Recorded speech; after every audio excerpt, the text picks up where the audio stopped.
This is a feature that Apple has that a lot of us forget about, including myself until a few days ago.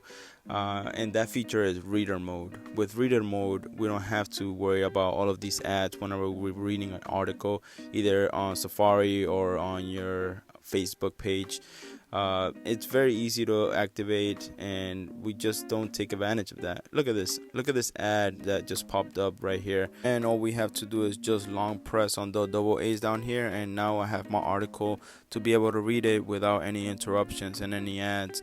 And if you want to get rid of it, you just long press it, and now you go back to the normal article. You can also just go ahead and press on the double A's and just click on reader mode here. And if you click on it again while in reader mode, you get these different options for different backgrounds, dark mode or gray or beige, whichever one you want.